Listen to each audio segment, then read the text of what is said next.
नमस्कार दोस्तों, मैं राघव दीक्षित आपका अपने YouTube चैनल सक्सेबिस्टा क्लासेस पर बहुत बहुत स्वागत करता हूं। जहां भी दोस्तों आपके मैथमेटिक्स में क्वेश्चंस पुटअप होता है, चाहे एसएससी का कोई एग्जाम हो, रेलवे का कोई सा भी एग्जाम हो, या फिर आरपीएफ का कोई एग्जाम हो, या फिर आपका यूपी पुलिस, दिल्ली पुलिस, कोई सा भी एग्जाम हो जहां मैथमेटिक्स आ रहा है, आपके लिए ये मैथमेटिक्स की श्रृंखला रामबाण से दोगी। दोस्तों आपने इस श्रृंखला को काफी ज्यादा प्यार दिया है, तो दोस्तों इसी तरीके से अपने प्यार को बनाए रखिए और ज्यादा से ज्यादा शेयर भी करते रहिए और सक्सेबिस्टा को सब्सक्राइब भी करते रहिए। अब आइए देखते हैं डिस्काउंट को। डिस्काउंट का पहला क्वेश्चन क्या है, ये देखिए।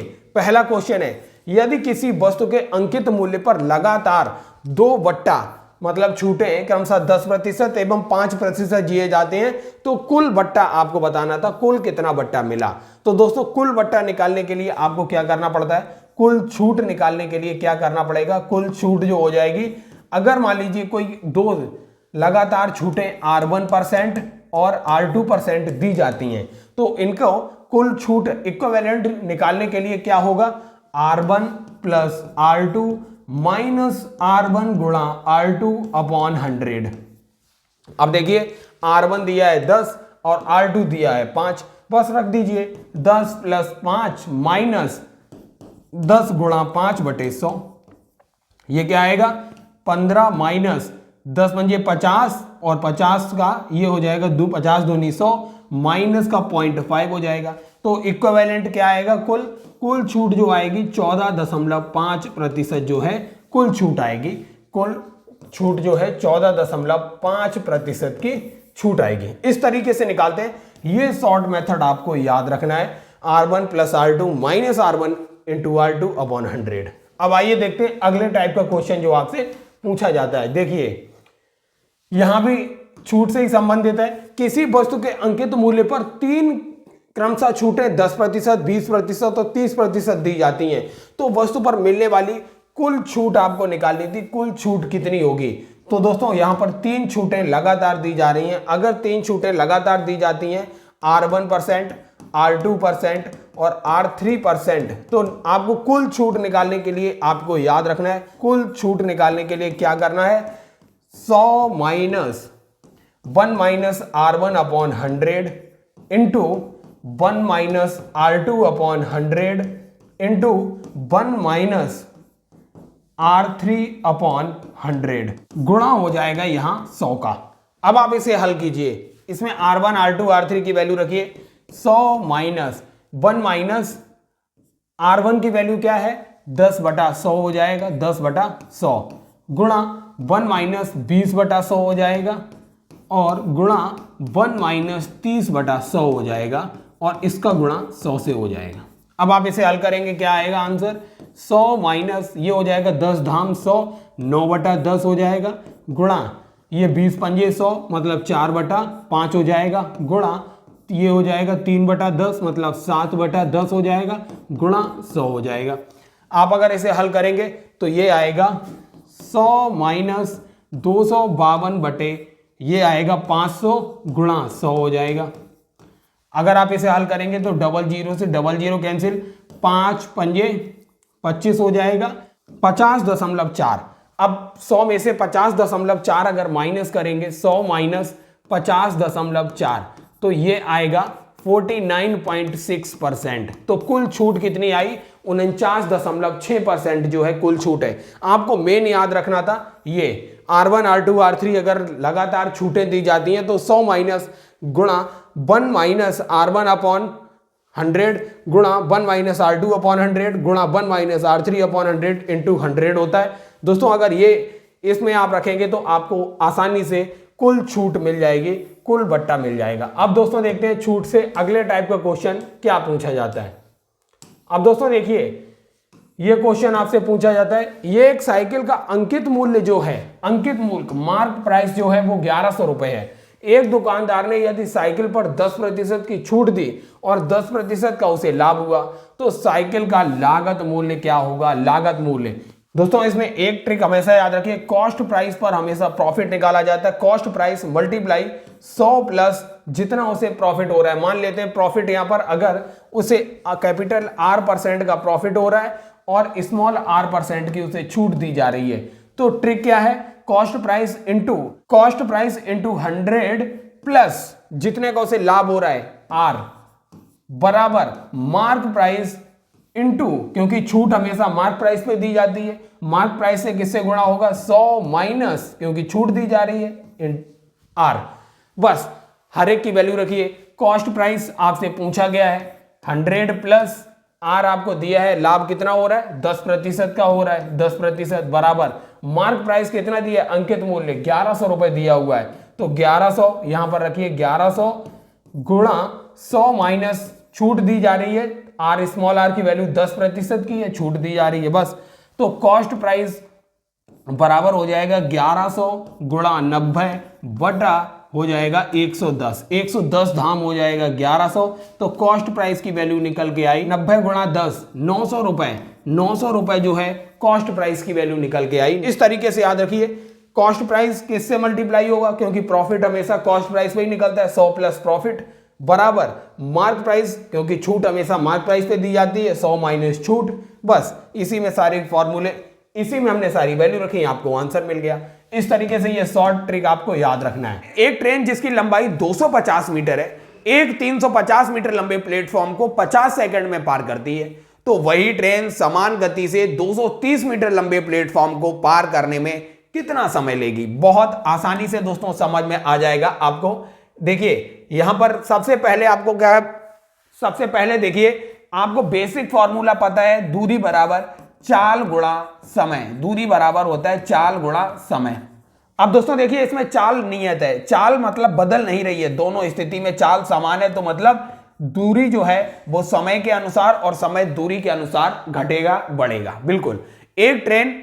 अब दोस्तों देखिए दूरी जितनी ज्यादा होगी समय ज्यादा लगेगा, दूरी जितनी कम होगी समय कम लगेगा, क्योंकि चाल नियत है, बदल नहीं रही है। क्या लिखा है, ट्रेन समान गति से, इसलिए आप बताइए कितनी, पहली स्थिति में कितनी दूरी चलेगी ट्रेन।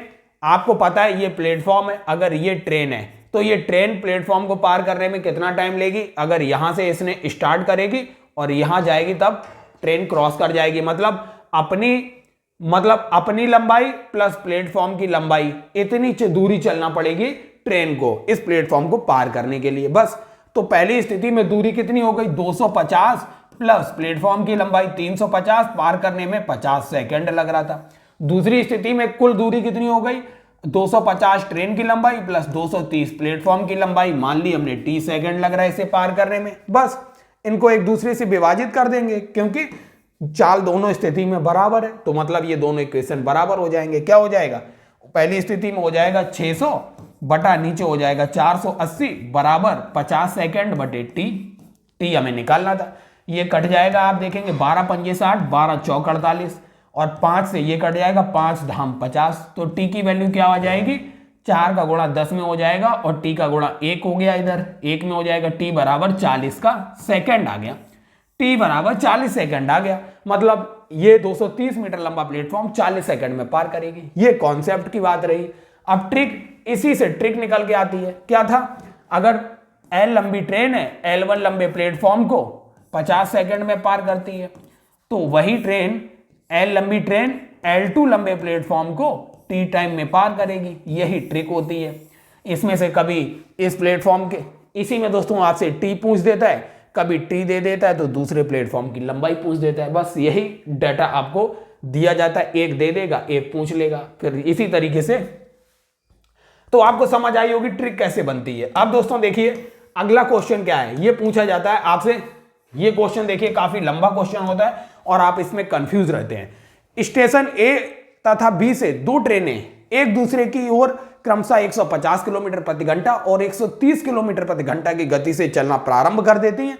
जब दोनों ट्रेनें एक दूसरे से मिलती हैं तब पता चलता है कि एक ट्रेन ने दूसरी ट्रेन से 20 किलोमीटर की दूरी अधिक तय कर ली। ए और बी के बीच दूरी बताना था आपको, ए और बी के बीच क्या दूरी है। अब दोस्तों देखिए ये क्वेश्चन कितनी आसानी से हल हो जाएगा, कॉन्सेप्ट बताएंगे फिर ट्रिक भी बताएंगे आपको। अब दोस्तों क्या पूछा था, एक स्टेशन है, बी एक स्टेशन है, एक ट्रेन इधर से चलती है दूसरी ट्रेन इधर से। अगर दोस्तों ये ट्रेन जो है 130 किलोमीटर प्रति घंटा के हिसाब से चल रही है और ये वाली ट्रेन है 150 किलोमीटर प्रति घंटा के हिसाब से चल रही है। अब आपसे पूछा था इनके बीच की दूरी क्या है, डिस्टेंस आपसे पूछ ली गई थी। अब दोस्तों आप एक चीज देखिए, दोनों ट्रेनें समान समय पर छूटती हैं, मतलब जब ये मिलेंगी तो समान टाइम, बिल्कुल टाइम जो है वो दोनों का समान रहेगा गतिमान होने का, क्योंकि समान टाइम पर गतिमान होती हैं। बस फिर वही बेसिक कॉन्सेप्ट, दूरी बराबर चाल गुणा समय। जब समय यहां पर नियत है, समय अगर नियत है, समान समय तक गतिमान है, तो दूरी बटे चाल का जो है, दूरी बटे चाल बराबर क्या हो गया, समय हो गया। मतलब समय अगर बराबर है दोनों का, तो दूरी बटे चाल दोनों की बराबर हो जाएगी। ये वाला रेशियो, दूरी बटे चाल का रेशियो दोनों का बराबर हो जाएगा। अब पहली स्थिति में मान लेते हैं अगर 130 किलोमीटर प्रति घंटा में x दूरी चलती है, ऑब्वियस सी बात है ये तेज गतिमान है, तेज गति से गतिमान है, तो ये x प्लस 20 यही रही होगी, x प्लस 20 किलोमीटर इसने चला मान लिया। अब बस आप देखिए दूरी बटे चाल का अनुपात दोनों का बराबर होगा, क्योंकि टाइम बराबर है। अब इस स्थिति में देखिए दूरी क्या है, x है, चाल 130 है, बराबर इस स्थिति में दूरी है x प्लस 20 बटे चाल है 150। बस हल कर दीजिए, आंसर मिलेगा। तो 150 x क्रॉस मल्टीप्लाई कर रहे हैं, बराबर 130 गुणा x हो गया प्लस 130 गुणा 20 हो गया। बस हल करेंगे, क्या आएगा, 150x माइनस ये 130x इधर आ जाएगा, बराबर 130 गुणा 20 हो जाएगा। बस अब इसमें से x कॉमन आ जाएगा, तो क्या हो गया, 130 गुणा 20 बटे ये क्या हो जाएगा, 150 माइनस 130। आंसर क्या मिलेगा आपको, 130 किलोमीटर मिलेगा। ये 130 किलोमीटर क्या आया, 130 किलोमीटर प्रति घंटा के हिसाब से इसकी दूरी आई 130। जब ये 130 है तो ये कितनी हो गई, 150 हो गई, और दोनों को जोड़ देंगे क्या आ जाएगा, 280 किलोमीटर। कुल दूरी क्या थी, 280, जो इनके बीच थी। बस कितनी आसानी से हल हो गया। अब इसकी शॉर्ट मेथड क्या होता है, अब दोस्तों देखिए यहां पर इसी से शॉर्ट मेथड निकल के आता है। अब दोस्तों देखिए शॉर्ट मेथड क्या आएगा, शॉर्ट मेथड हम आपको बताते हैं, इसी से निकल के आता है। दोनों बिंदुओं ए और बी के बीच की दूरी का शॉर्ट मेथड क्या होगा, दूरी जो दोनों बिंदुओं के बीच की दूरी है वो हो जाएगी जो ए की चाल है प्लस बी की चाल है बटे ए की चाल माइनस बी की चाल गुणा इनकी दूरियों का अंतर कितना है, 20 किलोमीटर, दूरियों का अंतर डिफरेंस। बस इसी में आपको वैल्यू रखिए, टोटल डिस्टेंस मिल जाती है। टोटल डिस्टेंस कितना इजी है।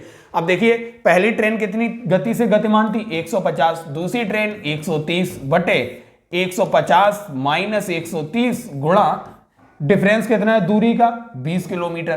तो ये क्या हो गया, ये हो गया 150 और 130 को जोड़ेंगे 280 बटा 20 गुणा 20, 20 से 20 हो गया कैंसिल, बराबर 280। यही तो हमारी आई थी दोनों स्टेशन के बीच की दूरी। हमने आपको कॉन्सेप्ट से भी समझाया और शॉर्ट मेथड भी इसी से निकल के आता है। जो दोनों स्पीडें दी हैं इनको जोड़िए, दोनों स्पीडों का डिफरेंस निकाल दीजिए, गुणा कर दीजिए जितना दूरी का अंतर है उससे, तो आपको दूरी निकल आती है। ये 2 सेकंड वाला क्वेश्चन है, अगर आपका वो कॉन्सेप्ट क्लियर होगा तब ये 2 सेकंड में आप इसको भी हल कर लेंगे। बस दोस्तों इसी तरीके से आप देखते रहिए, आपके हर क्वेश्चन 2 सेकंड में हल हो जाएंगे। ये देखिए ये ट्रेन आपसे, अब दोस्तों देखिए ये वाला क्वेश्चन आपसे हर एग्जाम में पूछा जा रहा है।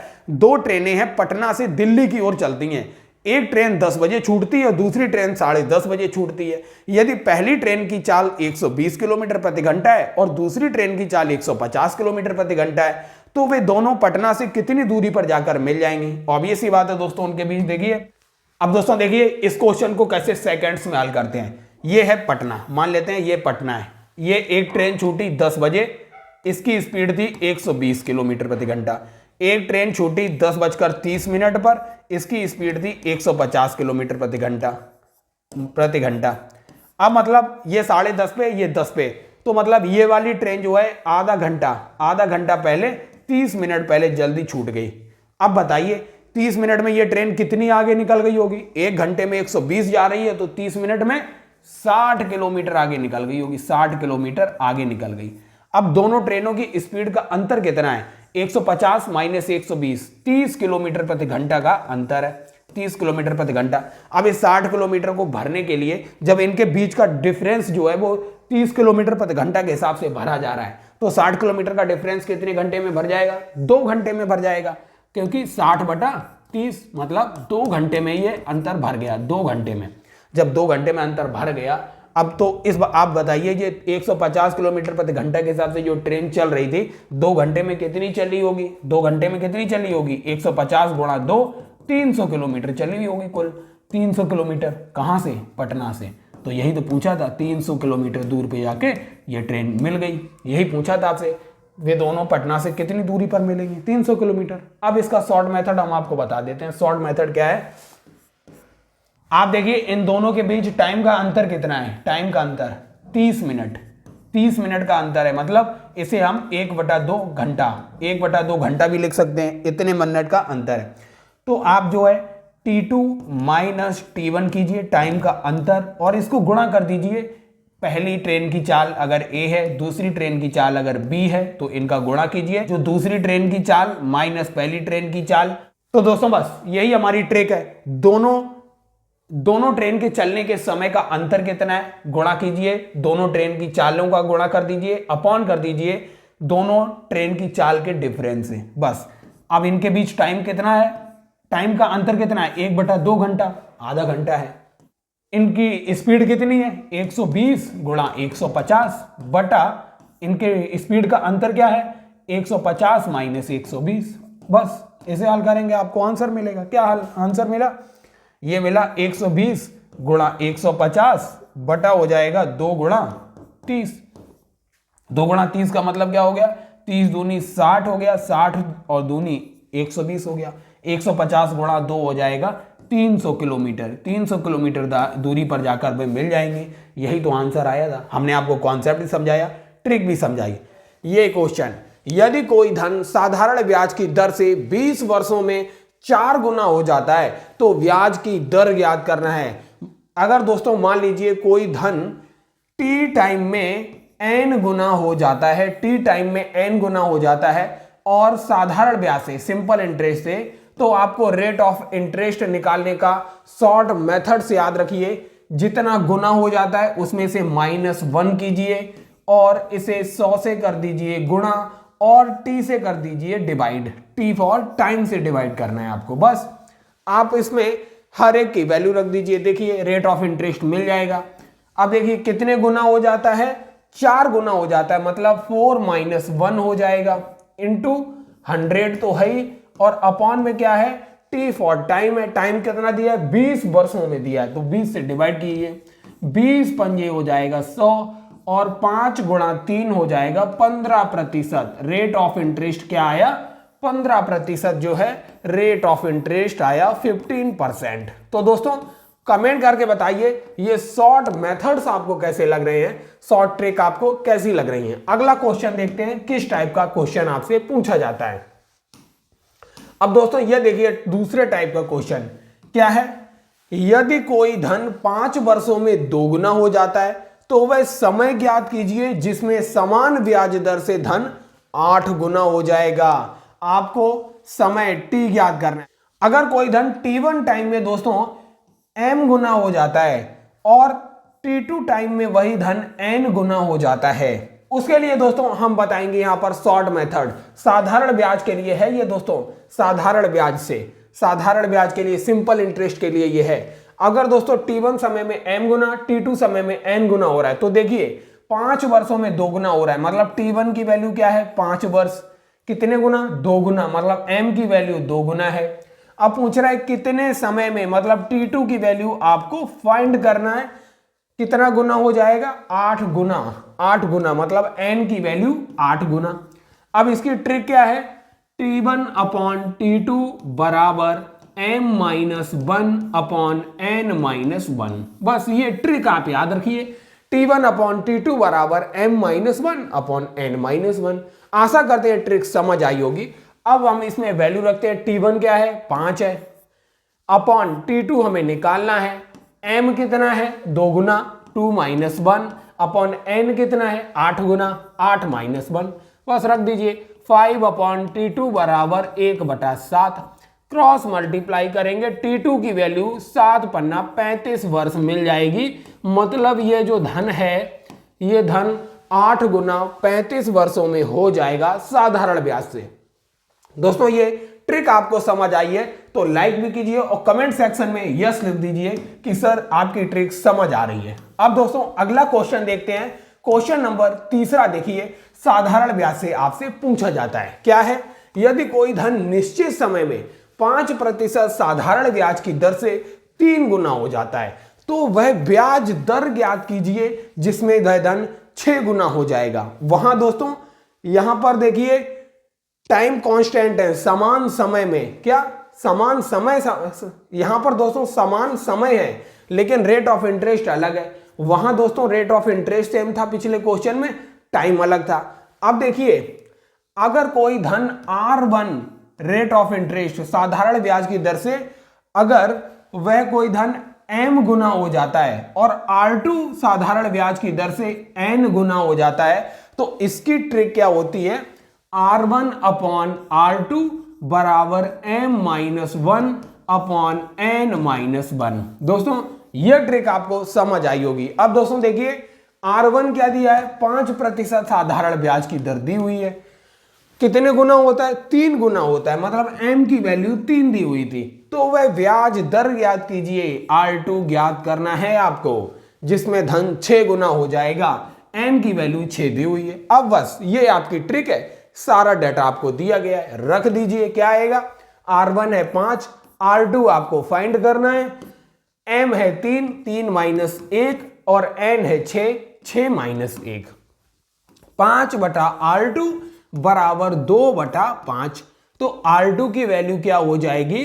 25 बटा 2, मतलब R2 आया 12.5% ब्याज की दर से ये धन जो है 6 गुना हो जाएगा समान समय में। तो दोस्तों ये ट्रिक आपको समझ आई है तो कमेंट सेक्शन में भी आप सपोर्ट कीजिए और ज्यादा से ज्यादा स्टार्स बनाकर भेजिए कि सर कमेंट सेक्शन में कि सर हमको आपकी ट्रिक समझ आ रही है, और चैनल को भी सब्सक्राइब करते रहिए और ज्यादा से ज्यादा वीडियो शेयर कीजिए। क्या है अगला क्वेश्चन?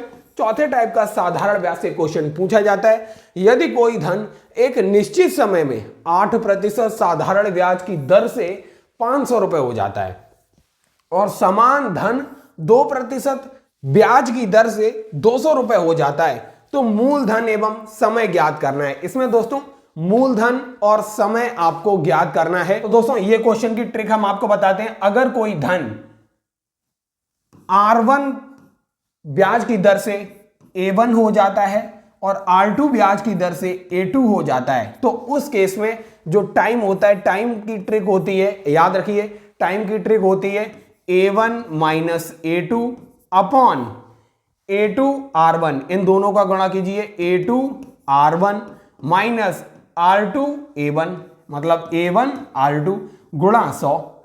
ये हो गई टाइम की ट्रिक। अब टाइम निकालने के लिए आप इजीली इसमें वैल्यू रखिए। टाइम क्या है? देखिए R1 आपको है दिया 8% ब्याज की दर से कितना हो रहा है? A1 दिया है 500 हो जा रहा है, और R2 जो दिया हुआ है वो 2% ब्याज की दर से कितना हो जा रहा है? A2 200 हो जा रहा है। मतलब आपको सारी वैल्यू दी हुई थी क्वेश्चन में, बस आपको पुट करना था। A1 माइनस A2 मतलब 500 में से 200 गया 300 बटा हो जाएगा A2 R1। A2 कितना है? 200, R1 है 8, 8 दूनी 1600 हो गया, 1600 माइनस A1 R2 कितना हो गया? A1 है 500, R2 है 2, तो 5 दूनी 10 मतलब 1000 हो गया। गुणा कीजिए 100 से, आपको आंसर मिलेगा। ये क्या आएगा सॉल्व करने पे? 300 बटे 600, 300 बटे आएगा 600 गुणा 100 हो जाएगा। तो क्या हुआ? 3 दूनी 6, 2 से ये 5 बार जाएगा, 2 पंजे 10 मतलब 50। तो टी की वैल्यू आई 50 वर्ष। टी की वैल्यू क्या आई? 50 वर्षों में ये धन जो है 50 वर्षों में। अब दोस्तों हम मूलधन निकालते हैं। मूलधन की ट्रिक आप याद रखिए। मूलधन की जो ट्रिक होती है, मूलधन निकालने की ट्रिक क्या होगी? मूलधन बराबर होगा A2 R1 minus A1 R2 upon R1 minus R2। वही सारी वैल्यू आपको दी हुई है। A2 R1 1600 हो जाएगा, माइनस A1 R2 1000 हो जाएगा, अपॉन R1 माइनस R2 हो जाएगा 8 माइनस 2, 8 माइनस 2 मतलब 6 हो जाएगा। ऊपर हो गया 600 बटा 2, 600 बटा नीचे हो गया 6, 6 कम 6 मतलब 100 रुपए।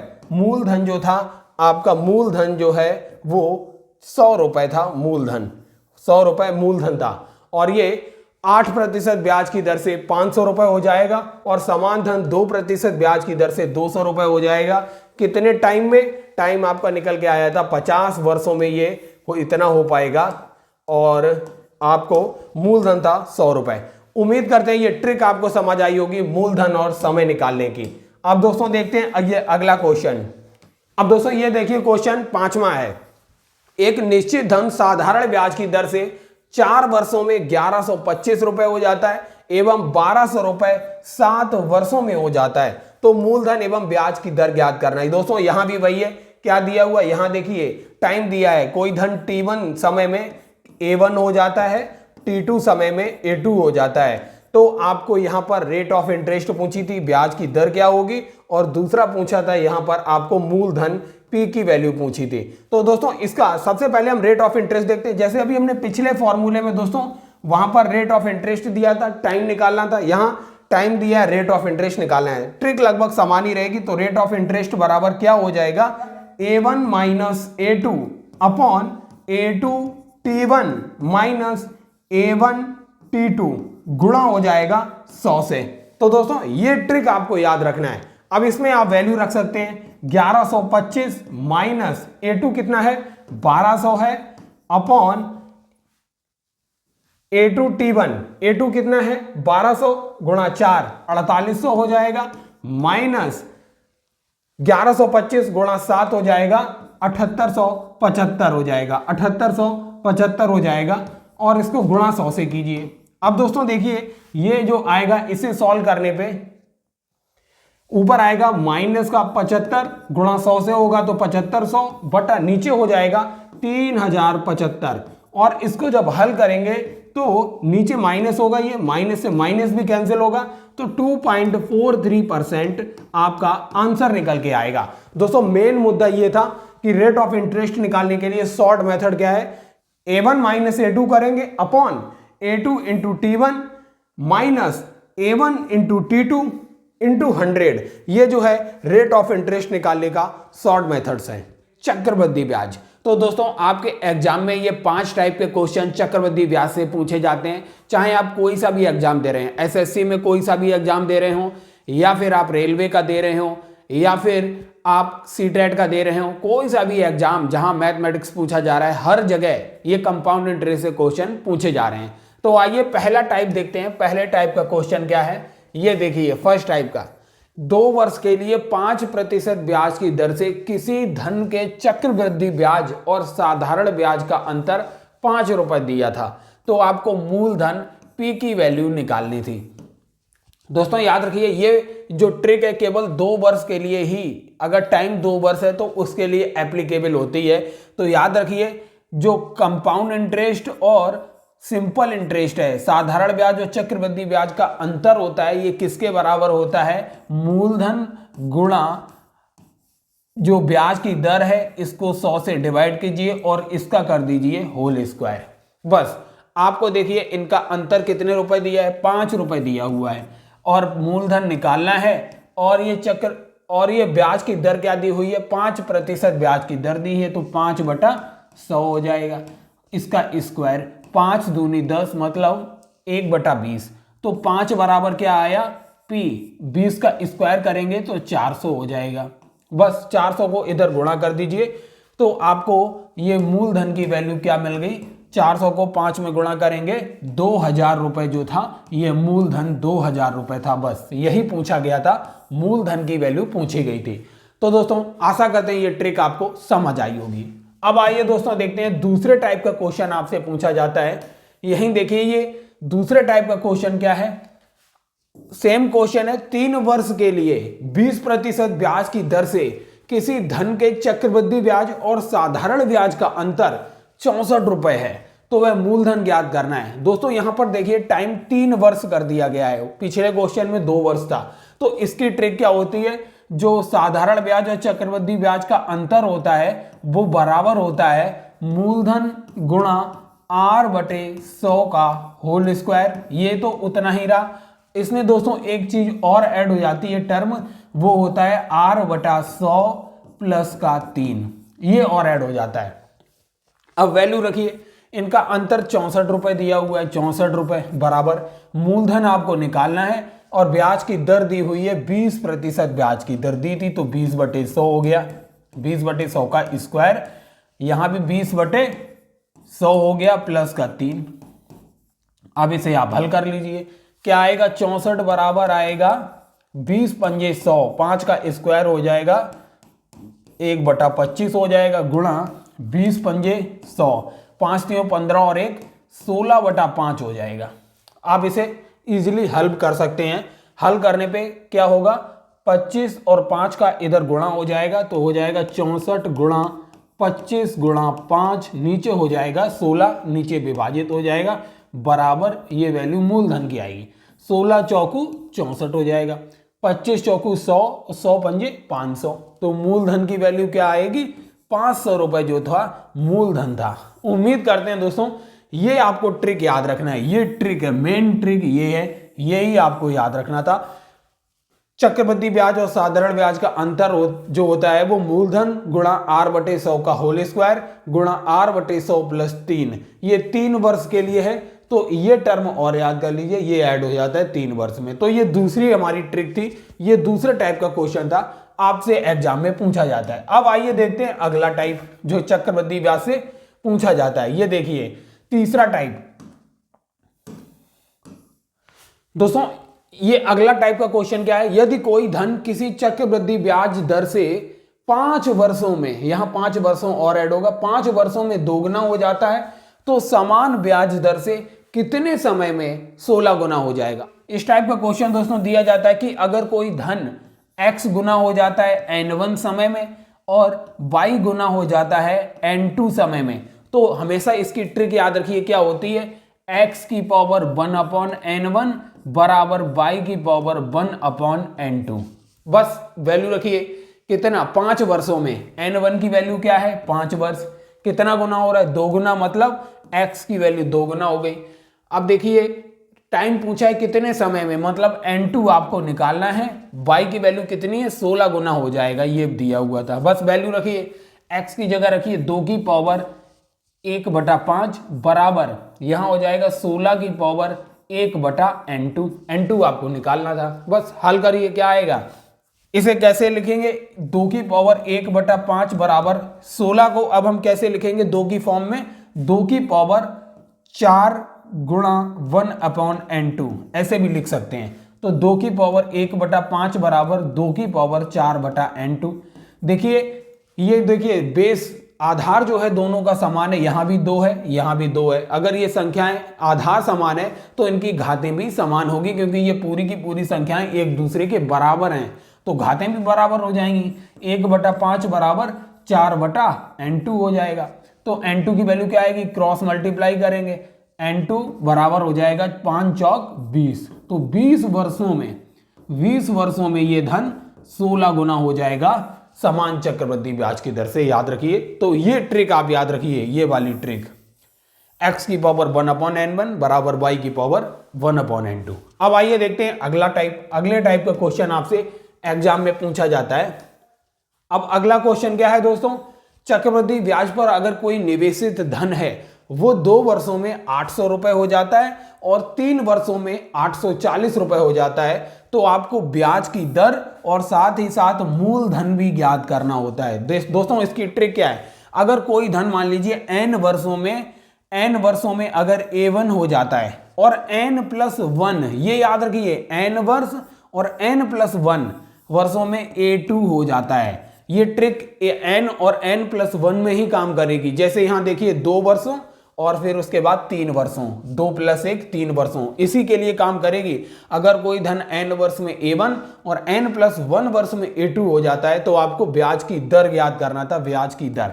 तो ब्याज की दर बराबर हो जाएगा a2 माइनस a1/a1, इसको 100 से गुणा कर दीजिए। बस यही ट्रिक है, इसी से ब्याज की दर निकल आएगी। रखिए a2 की वैल्यू क्या है, a2 की वैल्यू 840 है, a1 की वैल्यू क्या है 800 रुपए है, बटा 800 हो जाएगी गुणा 100 हो जाएगा, बराबर क्या आएगा, 840 में से 800 जाएगा 40/800 गुणा 100, 00 से 00 कैंसिल और ये हो गया 8 पंजे 40। तो रेट ऑफ इंटरेस्ट क्या आई?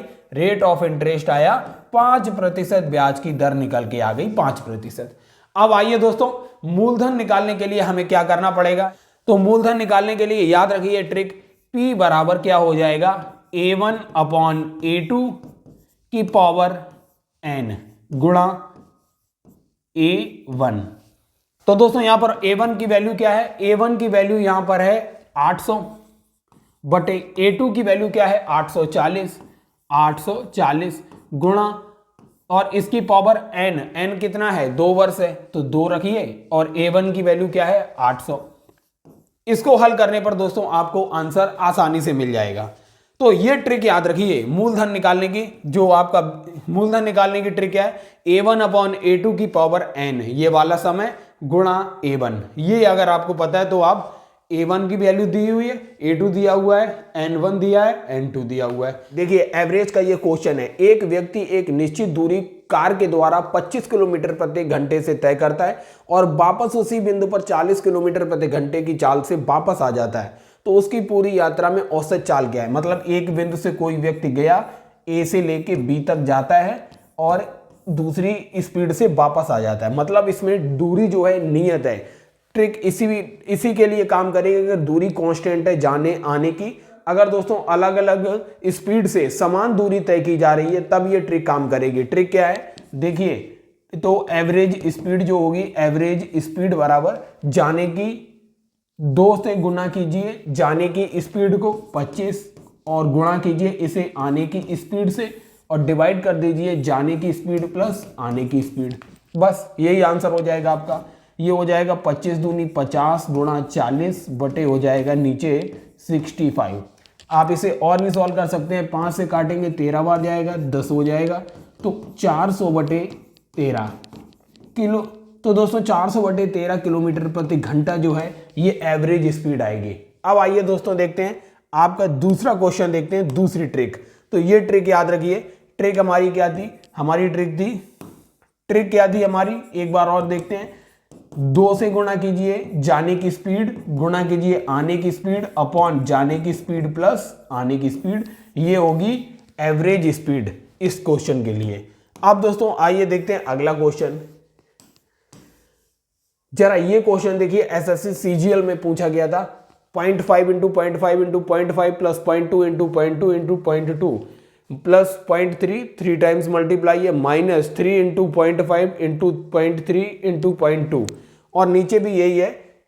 और तो हम डायरेक्ट आते हैं, क्या होगा? इस टाइप के क्वेश्चन आपसे जब भी पूछे जाते हैं तो याद रखिए, अगर हम इस क्वेश्चन में देखिए ए की 0.5 की जगह ए और बी रखें 0.2 की जगह और सी रखें 0.3 की जगह, तो क्या बनेगा हमारा? A Q plus B Q plus का सी क्यू माइनस का 3abc बनेगा अपॉन नीचे बनेगा a² प्लस का b² प्लस का c² माइनस का बनेगा ab माइनस का bc माइनस का बनेगा ca या ac, ये बन रहा है। और अगर दोस्तों आपको एक फॉर्मूला अगर याद हो, फॉर्मूला हमने आपको लिखाया था AQ plus BQ plus CQ minus 3abc किसके बराबर होता है? 3abc ये किसके बराबर होता है? A plus B plus C into A² plus B² plus का C² माइनस का AB माइनस का BC माइनस का AC, ये इसके बराबर होता है। ये फॉर्मूला आपको याद होना चाहिए। AQ plus BQ plus CQ minus 3abc बराबर A प्लस B बराबर A plus B plus C multiply A² plus B² plus C² minus AB minus BC minus AC। यहाँ देखिए ये वाला टर्म जो है, ये वाला टर्म इसके डिवीजन में लेके आया गया है, इसके डिवीजन में। तो ये किसके बराबर हो गया? ये इस A plus B plus C के बराबर हो गया था, A plus B plus C। आपको केवल ये अगर याद है तो आप डायरेक्टली इस क्वेश्चन को सॉल्व कर सकते थे। क्यों? इनको तीनों को ऐड करके 5 2 7 3 10 1.0 इसका आंसर था। ए ऑप्शन करेक्ट था। आप इसे केवल 2 सेकंड में ही सॉल्व कर सकते थे अगर आपको ये चीज पता थी, ये फॉर्मूला आपको पता होना चाहिए। तो ये ट्रिक नंबर 2 थी हमारी। अब आइए दोस्तों आपको दिखाते हैं ट्रिक नंबर 3। अब ये देखिए एवरेज। अब दोस्तों देखिए ये question √6 plus √6 plus √6 plus dash करके दिया हुआ था, आपको इसकी वैल्यू निकालनी होती है। दोस्तों इस टाइप का क्वेश्चन जब भी आपको दिया हो तो आप हमेशा ये नंबर उठाइए, क्या है नंबर 6। इसके ऐसे फैक्टर कीजिए कि अगर पहला फैक्टर n है तो दूसरा फैक्टर n+1 आए, ऐसे फैक्टर कीजिए। और बीच में इनके देखिए प्लस होता है ना, अंडर रूट के अंदर कोई भी नंबर दिया है और वो प्लस है तो उसका आंसर हमेशा आता है n+1 वाला टर्म जो होगा वो आंसर होता है। जैसे देखिए इसके फैक्टर कैसे कर सकते हैं, पहला फैक्टर अगर 2 है तो दूसरा फैक्टर क्या होना चाहिए, 2 + 1 अर्थात 3। तो क्या हो गया, 2 3 6, देखिए 6 का फैक्टर बिल्कुल सही है। तो इसका आंसर क्या होगा, n+1 वाला टर्म। क्या है n+1 वाला टर्म, 3। तो इसका आंसर आ गया 3 आ गया। दोस्तों उम्मीद करते हैं ये समझ आई होगी आपको ट्रिक। अब दोस्तों आपको ट्रिक नंबर 4 दिखाते हैं। ये चौथी ट्रिक है। देखिए 30 बॉयज हैं और 60 गर्ल्स हैं किसी क्लास में, और एवरेज एज जो है लड़कों की है वो 12 साल है और जो लड़कियों की एवरेज एज है वो 10 साल है। तो आपको पूरी क्लास की एवरेज एज निकालना था। कैसे, अब दोस्तों मान लीजिए लड़के हैं n1 और लड़कियां हैं n2। लड़कों की एवरेज एज है a1 और लड़कियों की एवरेज एज है a2।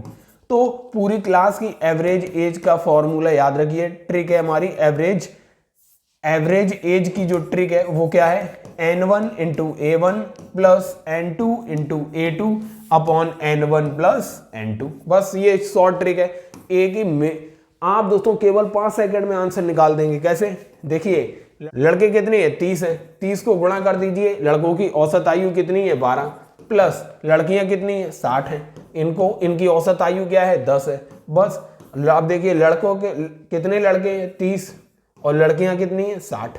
इसे सॉल्व कीजिए, आंसर आएगा।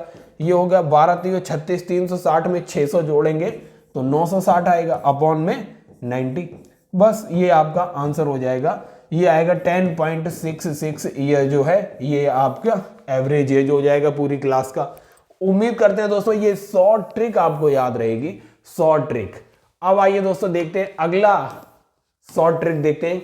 ये क्वेश्चन देखिए, सॉल्व करना था आपको 835 प्लस 378 का होल स्क्वायर प्लस 835 माइनस 378 का होल स्क्वायर, 835 गुणा 835 प्लस 378 गुणा 378। अगर दोस्तों हम इसका आंसर डायरेक्ट 2 लिख दें, 1 सेकंड का ही क्वेश्चन हो गया।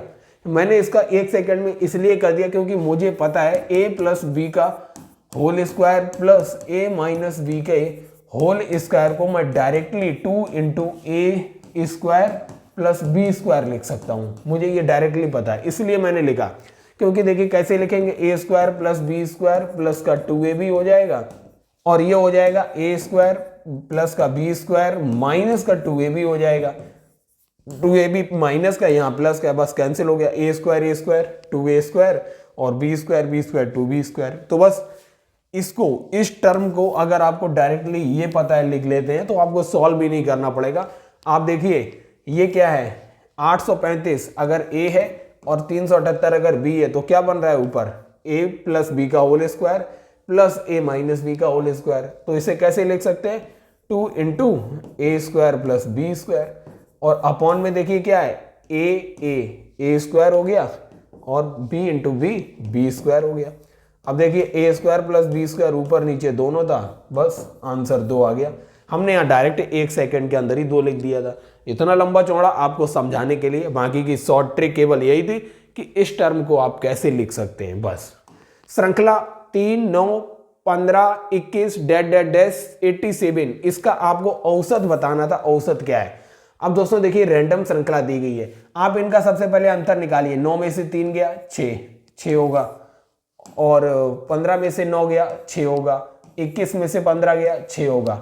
इस तरीके से आपको ये पता चला ये सर्वांतर है। सर्वांतर मतलब इनके बीच का डिफरेंस है वो समान है, 6 है। तो ये कौन सी श्रृंखला हो गई, अर्थमेटिक प्रोग्रेशन मतलब समानांतर श्रेणी हो गई। और समानांतर श्रेणी का एवरेज, समानांतर श्रेणी जो होती है इसका एवरेज क्या होता है, एवरेज हमेशा याद रखिए, एवरेज इसका होता है फर्स्ट नंबर प्लस लास्ट का नंबर डिवाइड कर दीजिए 2 से, बस यही इसका एवरेज होता है। पहला नंबर क्या है 3 है, लास्ट का नंबर 87 है, आधा करेंगे क्या आएगा 90/2 क्या आता है 45 आंसर हो गया। बस इसका आंसर 45, इसका आंसर 45 था। उम्मीद करते हैं ये ट्रिक आपको समझ आई होगी। अगर ये ट्रिक समझ आई है तो आप बहुत इजीली ये क्वेश्चन सॉल्व हो जाएंगे। अब दोस्तों देखते हैं दूसरा क्वेश्चन। अगला क्वेश्चन है आपको 1 से लेके 51 तक के नंबर का एवरेज निकालना था, औसत बताना था। तो दोस्तों 1 to n नंबर का जो होता है एवरेज क्या होता है, याद रखिए n+1/2। बस ये इतना आपको याद है। अगर 1 से लेके n नंबर तक का औसत जो होता है वो n+1/2। तो ये क्वेश्चन कितने सेकंड का था, 51 में एक जोड़ी आधा कर दीजिए 26 आंसर था, 52 का आधा 26। तो केवल 2 सेकंड का क्वेश्चन था ये। इस तरीके से अगर शॉर्ट मेथड आपको पता होंगे तो हर क्वेश्चन आपका 2 सेकंड का हो जाएगा। अगला क्वेश्चन देखते हैं। ये देखिए, अब आपको ये भिन्नें दी हुई थी फ्रैक्शन, अब आपको इन्हें सीरीज में लगाना है, मतलब कि सबसे बड़ा कौन सा है सबसे छोटा कौन सा, इस तरीके से। अगर दोस्तों हम इसको केवल 5 सेकंड की बात करें कि 5 सेकंड के अंदर ही हम सॉल्व हो जाएगा, तो आप थोड़ा चकित होंगे। अब देखिए, इनको फ्रैक्शन को हमें बताना है कौन सा बड़ा होगा। 15 का गुणा 3 में कीजिए 45, 13 का गुणा 2 में कीजिए 26। अब बताइए 45 बड़ा है या 26 बड़ा है? ऑब्वियस ही बात 45 बड़ा है, तो ये 3/13 बड़ा हो गया। अब इन दोनों को देखिए, इन दोनों की तुलना करने के लिए क्या करेंगे, 2/15 और इधर है 4/17। 17 दूनी 34 हो गया, 15 चौकू 60 हो गया। अब बताइए 60 बड़ा है या 34? 60 बड़ा है, इसका मतलब 4/17 बड़ा है। अब दोस्तों जो 3/13 है और 4/17 को देख लेते हैं। 13 चौकू 52 हो गया और 17 तियो 51 हो गया। इसका मतलब 52 बड़ा है या 51? ऑब्वियस ही बात है 52 बड़ा है। तो सबसे बड़ा नंबर आ गया 4/17। फिर इसके बाद जो आएगा वो आएगा 3/13 और फिर सबसे अंत में आएगा 2/15। इस तरीके से आप कोई सा भी क्वेश्चन सेकंड्स में हल कर सकते हैं। ये ट्रिक आपको समझ आ गई होगी कंपैरिजन की। अब दोस्तों ये क्वेश्चन देखिए, find the value of √12 -12 minus √ के अंदर दिया है।